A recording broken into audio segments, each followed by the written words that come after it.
Welcome back to Across the Board with Khalid Gray. Today I have a bunch of guests with me, people that watch basketball religiously like I do. So you guys introduce yourself. I'm Kenneth Richardson, also a host of Panther Sports Zone. I'm Cohen Parker. I'm the associate producer. And I'm Christian Day. I'm usually the editor, but I want to talk basketball today, so why not? For sure. There's a lot of stuff that we got going on in the NBA today. I know what we're going to really talk about and really break into are some of the biggest stories that are going on around the league.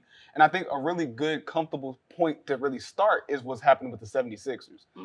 Going 2-12 this season, I mean, a lot that's going on right now is concerning because they spent a lot of their offseason getting big name players like Paul George to come over, getting rid of a bunch of bench depth. And now they drafted Jared McCain. Thank God they did, because Paul George went on his podcast last night or the other night and went, we can't have Jared McCain as our most consistent player. He didn't drop below 20 points in the last few games. He's been balling out of control.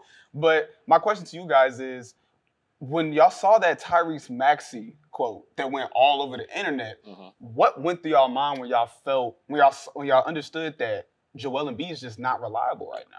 I mean, I agree with Maxey. Like how I say, honestly, Maxey's from Dallas, and I've played in basketball all the way through my life in Dallas, so I understand where it's coming from. We are not, I hate to say it, we're not losers. Maxey played for a great school like South Garland, went to Kentucky, played under Cali, was great. He's been winning his life. So it's hard to come to a team where you're already having success. He's breaking out, won most improved player last year. And it's hard to not see improvement after your improvement is already happening. Yeah. As he played behind a guard like James Harden, and he's now playing with Paul George, it should be you only having great players around you, an MVP like James Harden and an MVP caliber player like Paul George himself.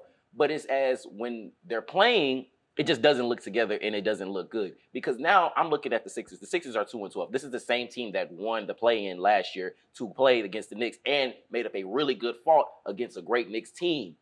So it's starting to tell me about things that they got rid of pieces like Tobias Harris. Even though Tobias Harris wasn't a really good player for them, it still is showing so much. Because I feel like with the way they've been playing lately, Paul George going on his podcast saying that is correct. We can't have a rookie being our most consistent player. But it's like, what are you doing to make sure that doesn't happen? Quite literally. Yeah. And I take it more so the fact that is you have the MVP, MVP on your team, and he's unreliable. Joel Embiid has been unreliable for so many years. Since he came into the league, he's been injury prone. He's missed so many. Injured his first 2 years. That's what I'm saying. Like, well, even as soon as he got drafted, and when you get to the playoffs, and it's the same thing. And it's more than just that. He's not playing good in the playoffs. When you got Tyrese Maxey outplaying him in the playoffs, James Harden outplaying him in the playoffs, and you come into this season and he's talking about, oh, I'm not playing back-to-backs. What? Which is insane. You're supposed to be the leader. Like, You're supposed to be the number one guy on this team. And I seen something, I forgot who said it, but I seen some of it. If your best player is saying, oh, I'm not going to do this, who's the other guy going to say? Exactly. They're going to say, oh, he's not going to do it. I'm not doing it as well. Exactly. I'm not going to play hard on a back-to-back. He doesn't even play back-to-backs. It's a bad thing that's going on right now. Because honestly, when he said that back-to-back statement, I honestly thought off rip, the team is finna blow up. Because what Joel Embiid, I will stand on this when I say this, Joel Embiid has been making outrageous comments all the time for this past year. Yeah. Because we can start really what he said in the Olympics. When he said that, I might play for my home country in the next Olympics after you just play. Like, I feel like that's a big slap in his face. Yeah. And everything that he keeps doing is consistently just to slap people in the face. Yeah. You telling your team, I'm not going to play back-to-backs this year. What are we supposed to do then? Yeah. Our best player on the team, our core of the offense, the Sixers run the offense through the post. Yes. They run the offense through the post and through Joel Embiid. If you ain't playing back-to-back, it's only up to Maxey. Now, I love Maxey to death. He's a great player, but Maxey is also a shot chucker. Yes. Yeah. So call a spade a spade. It's spade a spade. But a shot chucker works when you ain't the best player on the team. That is true. But now if you having to go out there, Maxey's playing out his weight, and that's why he's injured also. And now you're leaving it all on to Jared McCain. You don't have no Paul George. You have no Tyrese Maxey. You have no Joel Embiid. You have 3 all-star caliber players not playing, and the rookie's getting all the shine. And on top of that, and I know, before I go into it, Cohen, you had anything else to add to it? Well, yeah, first and foremost, I want to say I pray for Paul George and a speedy recovery. It seems 2-12 is very surprising. I don't think they're trash, though. like really garbage, it's obviously a sad. It's hard to say that when the Pistons have a better record than you. I know it's obviously a sad record, but there's a lot of tension that's going around, and at this time we would have to like really have them resolve it because yes, Joel Embiid has been MVP before, and Tyrese Maxey, yes, he's a Dallas Hooper. As a Houston native, I can say Dallas got the best hoopers. Thank you. So thank y'all. Here's the thing. I don't have a problem with Jeremy McCain doing all the work because some of the greatest players of all time start as a rookie. Yes. And the faster you get great, the better it gets for you. Of course. That's all I gotta say. And honestly, what I feel, I didn't like the Paul George pickup in the offseason. Yeah, Anyway. I love Paul George. He's a great player. He's always been a good player. I remember watching him play when he played in Oklahoma. It used to be so much fun watching him play in Oklahoma. But it's like his game is starting to go down a little bit. Yes, he's still the smooth, mid-range scorer, three-point scorer, can dunk at every given moment. But his game has changed so much. And then even with the fact of the injuries he's still facing. Yeah. You hyperextended the same left knee twice. Yeah. It's torn. It's a torn ACL now. I'm gonna tell y'all that. It's a torn ACL now. It's a torn ACL. So I'm going to tell you off rip. It's probably gonna be done for him. And so I didn't really like the pickup because of what went down with the Clippers. The Clippers played the Mavericks and they were terrible. And then you blow up the team. Now the Clippers went in a focus and direction of going into James Harden instead of a player like Paul George, and for Paul George to leave. Joel Embiid also came out and said that he didn't want Paul George back. He wanted Jimmy Butler. He played with Jimmy Butler, loved him, everything like that. And it's just starting to tell me when your star players say, I didn't want him, I wanted him, that tell me right there all I need to know. The Sixers will continue to struggle. Yeah, and the biggest thing about the Sixers, because it's not even about the star power. Half of the story is about the star power. Let's be honest with ourselves. Because there's teams that don't have star power like the Pistons. I'm not singling out your team. I'm not. We do have But you got to understand. Okay, you got to understand. I'm using the Pistons as like as a gauge to just how bad this team is playing. The Pistons were the worst team, second worst team because the Houston Rockets still exist. But back then, they don't have Sengun. They just got Sengun. They just got him, and they got some other nice pieces now. But my point in mentioning this is, it's half the superstar power, but it's also about the depth that they gave up to get Paul George. Because before that game, before the season started, the Clippers were on a tear. Before this previous season happened and they faced the Mavericks, they were beating the Mavericks in the Western Conference. Like it was no debate. Yes, it was a young core. You still had Luka was still there. Luka's still there. You have like other pieces that they are now adding as the season went on last season, but the Clippers themselves, they were always a great team. But the thing that happens with a lot of good teams is they focus too much on star players, and they end up giving up the bench depth, because that's exactly what happens when they got James Harden, Paul George, Kawhi Leonard for the Clippers. You saw how that panned out. Kawhi is injury prone as well. Come on. And then now you have younger teams that are able to take the bench depth and take that growth and be able to be contenders. Because look at the Thunder. The Thunder have an amazing overall team. The Thunder haven't even really been playing that good. They haven't either, but they're still second in the West. You see what I'm saying? And Chet still hurt too. You see what I'm saying? And they have Hartenstein playing valuable minutes for them as a backup center. Right. You know what I mean? Word up. But for the Sixers specifically, they do have other players that were great on other teams. Kelly Oubre still on the team. You had Martin when he was with the Charlotte Hornets. You still have Andre Drummond as your backup center, who was regarded like as one of the best centers in the league for a long time ago. You looking at me like I'm like Andre Drummond in Big 2024? 2015? No, but in 2024 right now, Andre Drummond is a decent backup center.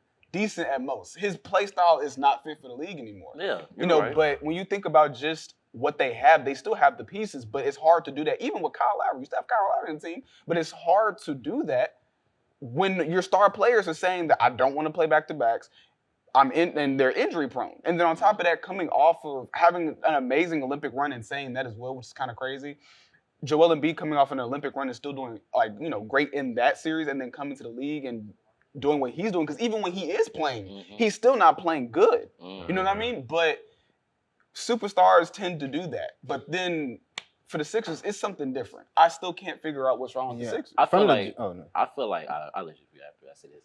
I feel like with the Sixers, what they don't have and what they had with James Harden at least was that they had a leader. James Harden is a leader. I don't he care. wants to be. I don't care what That's my favorite player. I don't care what nobody He's a say leader. about it. I can give him that. Like For one sure. thing he will do is lead. Yes, he's a shot chucker. Yes, he takes some dumb decisions. Yes, he's a Yes, he choker. turns the ball over a lot. Well, what he can do is lead a team, and it showed by him mentoring by him mentoring Maxey. The way Maxey plays right now is like Baby Harden. Am I lying? He's a shot chucker. Am I lying? Yeah, It's just how it he's is. a shot chucker though. So it's just like Harden. It's literally just like Harden, and it shows like okay, he's taking a corporate of what he plays like and mixed it into something to make his own way and how he's going to play, and that just shows how much leadership them have. Them losing a player like Harden, yes, Harden forced his way out of Philly because he didn't want to be there no more. But them losing a player like Harden, then adding on a player like Paul George that really doesn't lead his team, lets his players walk all over him because he let Kawhi Leonard do that. Kawhi Leonard told him, I ain't playing. It's game six before we get eliminated. And you not playing? Okay, that tells me everything I need to know. And that just tells me about the player, about Paul George. Yes, I love him to death. He's a great player and everything about it. But you're not the leader. You're a good player, but you're not a leader. And it's just so much of a lot of super teams that don't work out because they don't have a leader. Yes, you got all the skill in the world, like the Nets. Nets had all the skill in the world. They did. They didn't have a leader, though. Everybody wanted to be the leader. You can't have 3 leaders on one team. It stands as one. Yeah. Name one team LeBron went to when he wasn't the leader. That's LeBron. That's LeBron. That's though. LeBron. And about the LeBron, Nets, to be fair, that Nets team, although it may not have like an A1 leader, injuries was really what killed their Injuries season. is what killed that That's really team. what killed it. And speaking on the Sixers again, I didn't like the trade from the jump. I didn't like the Paul George signing from the jump because Maxey just made this huge jump. You just won. Huge jump. You just won most improved. I feel like that's a slap in my face. It is. And then you get Paul George, who I know is not going to be like, oh, I'm going to be the third option. No. In his mind, he knows What? he's still number 2. Exactly. He think he's still What? number 2. Like- The body don't agree with him, though. His body's breaking down. Although he's doing all those smooth moves and stuff, he ain't going nowhere. Exactly. Everybody can see that. So it's just, I never liked it from the jump. Joel Embiid has also been one of my least favorite superstars because he's unreliable. Yes. He plays kind of wonky in a way that doesn't translate to the playoffs because a lot of his stuff comes from free throws.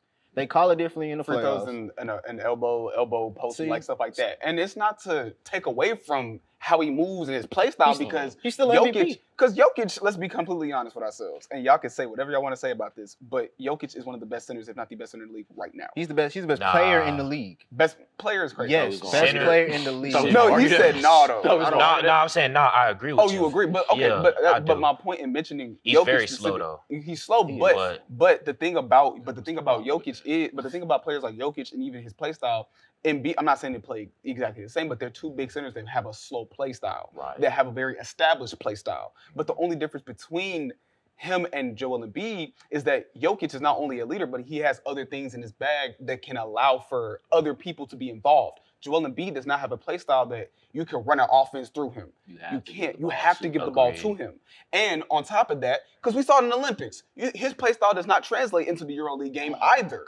Because there was plenty of times where he would go to that, he would get a pass in the elbow, pump fake, and then flop. But that's not how that works in the EuroLeague. And you saw that. But even now with the Sixers, it works in the regular season, but like we've all collectively agreed on, it does not work. Hero ball does not work anymore when it comes to the playoffs.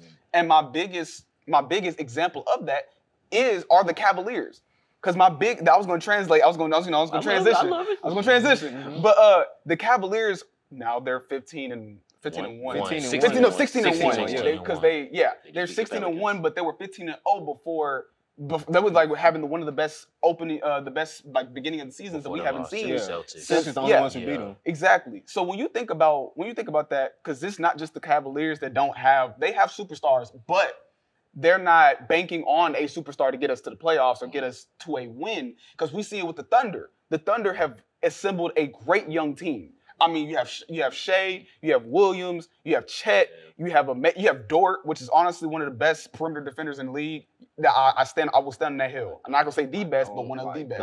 I don't like him either. I never liked Dort. You don't like Dort? I don't, because he's dirty. He's dirty. He's really dirty. But he gets the job done. But look, basketball is basketball. Yeah. When it comes down to it, I'm putting Lou Dort on my best player to Right. guard my best player in the clutch. Yes, I am. Out of everybody in the league. No, not everybody in the league, but I'm If talking I'm about for the the Thunder, Thunder. For yeah. the Thunder, Yeah. I'm Who going. you gonna guard him, Shay?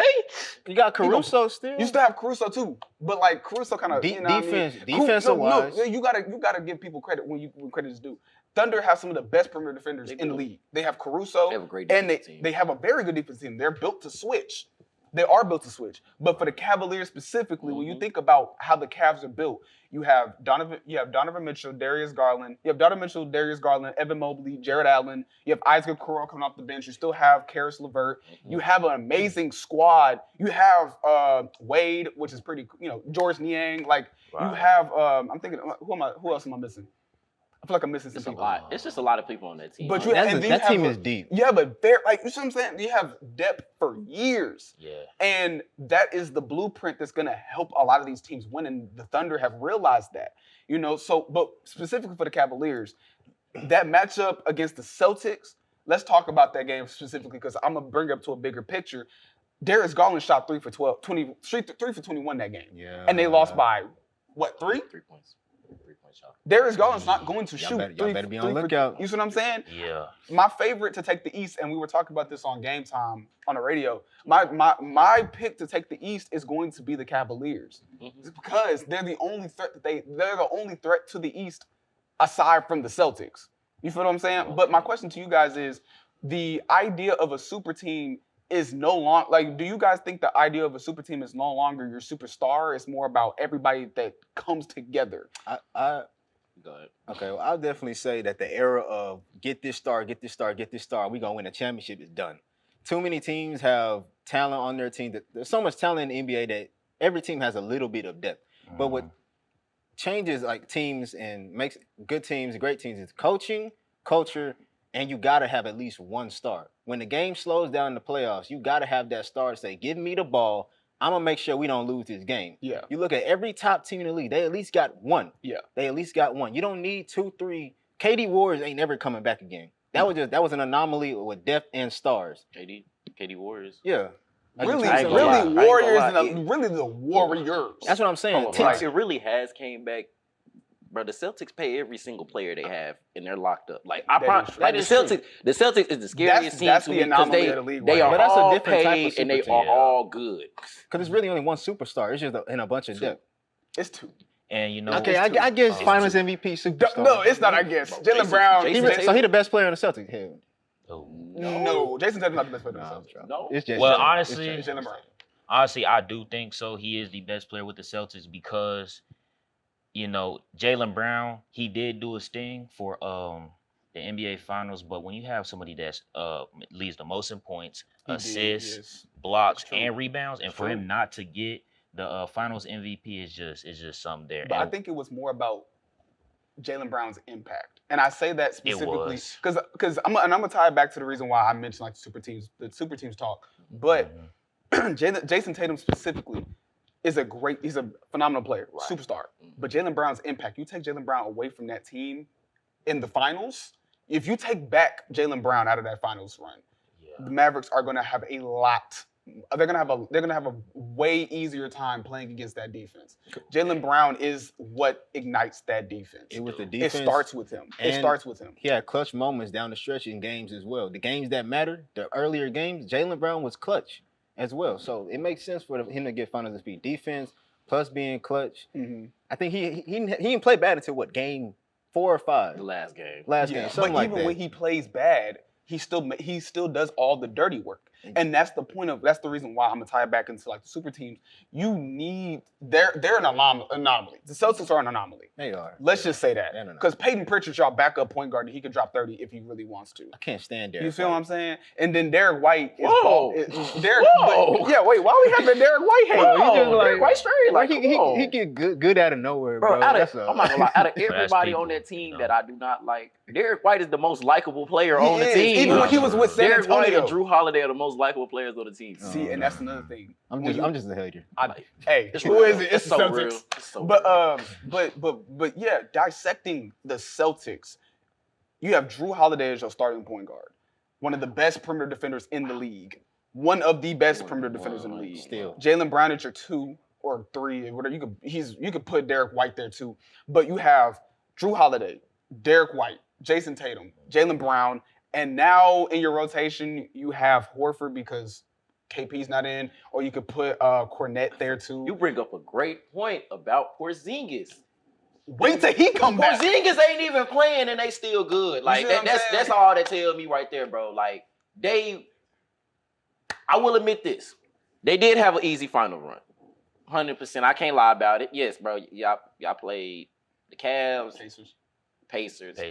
And they should have won. They should have lost that series. They should have that lost that series. But like hit that fadeaway corner three over I don't know if it was Siakam or somebody, but he hit crazy. That's all it was Siakam. But like with the way the Celtics play, and it's just so crazy to me exactly just how I see it. Because when I watch it out, they pressed the whole game. They played on ball defense the whole entire game. Joe Miles Bullock, bro, he don't stop. And I love it. I love it personally because that's how I've been playing basketball all the entire my life. So I like seeing them play like that. You have exactly what you said with the super team it comes. You have your star. Yes. You have your role players, and you have a great coach and a great culture. You already have a great culture because you're the winningest team in the NFL. I mean, not NFL, in the NBA. My apologies. You have a coach like Joe. Great coach, great overall. Coach, and then even what people don't even know about it all, even if they don't got Joe coaching, they still have the coach that literally just coached for them in the front office, telling him what to do Brad and what to do. Brad Stevens is an amazing coach. You have your star player. I'm gonna be honest. I hate to say it.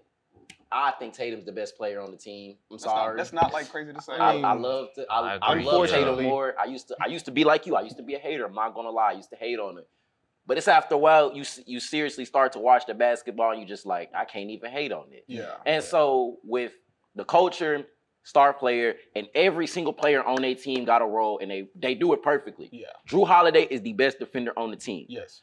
Derek White is gonna do every dirty work possible. Yeah. If it ain't stolen by Drew, it's stolen by Derek White. Right. Yeah.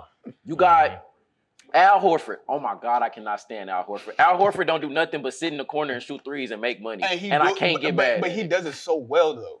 You know what I mean? He don't run. He don't play. He tries best to play some defense. You know, he look old. He get this much lift off the ground, bro. This much off the ground. I think it's year number 19 for him. Something like that, yeah.